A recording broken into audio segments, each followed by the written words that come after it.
Je lis du livre de 1 roi chapitre 18, au verset 3, ce qui suit. La famine était grande à Samarie.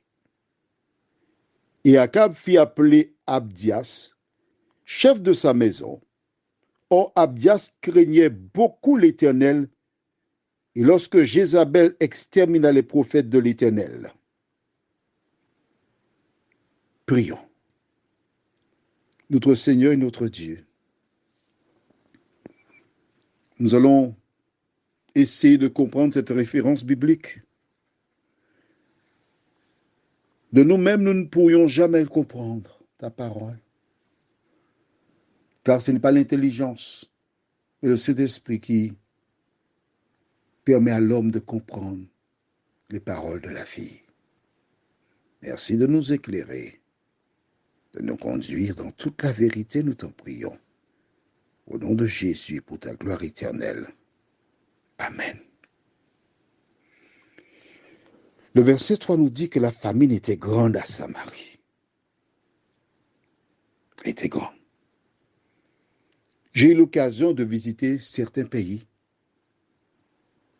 où les gens n'ont pas les moyens financiers. Je ne vais pas nommer le nom de ce pays, un pays de la Caraïbe. J'ai eu l'occasion de me tenir dans un autre pays de la Caraïbe. Et là, des personnes avaient réalisé leur maison le long du lit d'une rivière. Ils récupéraient l'eau pour nettoyer leur demeure. L'eau qui arrivait dans le robinet, on pouvait y lire une inscription qu'il faut bouillir l'eau avant de l'utiliser. Les gens jetaient le contenu de leur seau hygiénique dans la rivière. Et ceux qui étaient plus bas dans la rivière, quand ils voyaient la matière fécale, sortaient. Et quand elle était passée, ils retournaient dans l'eau pour se baigner, laver. J'ai vu dans un autre pays un homme dont les deux jambes étaient coupées, qui tient une mouche à l'aide de ses deux mains pour la dévorer. Mais toutes ces souffrances que j'ai vues n'ont rien à voir avec une famine dans un pays où il n'y a pas d'eau depuis 3 ans. 3 années. Les personnes souffraient le martyre. Mais il existe une forme de famine plus grave. Lorsque des femmes et des hommes vivent sans Dieu, lorsque des femmes et des hommes rejettent la parole de Dieu, ces personnes vivent selon leurs pensées. Or, Dieu déclare, mes pensées ne sont pas vos pensées et mes voix ne sont pas vos voix.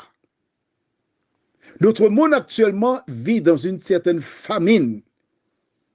C'est seulement lorsque le coronavirus a fait son apparition que j'ai entendu en radio que la vente des Bibles avait augmenté de 40%. Les gens commençaient à chercher Dieu. Les gens cherchent Dieu lorsqu'il y a un tremblement de terre, lorsqu'il y a un cataclysme quelconque, un cyclone. Oh, les églises sont pleines à craquer. Mais en dehors de cela,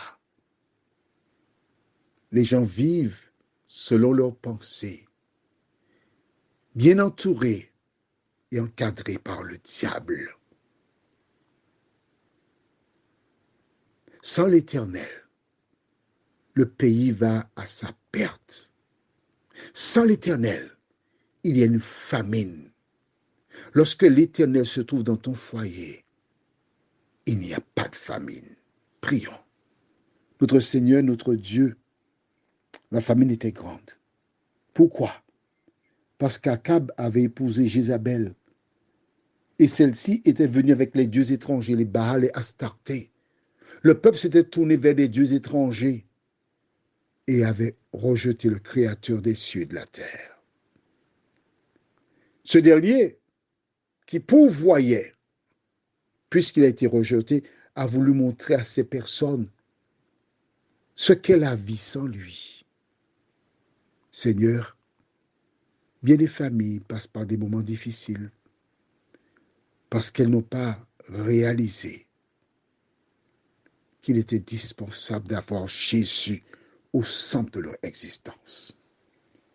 Merci de continuer de nous diriger, de nous garder, de nous fortifier, de nous faire du bien. Au nom de Jésus, pour ta gloire éternelle. Amen. Je te souhaite une bonne journée sous le regard de Dieu.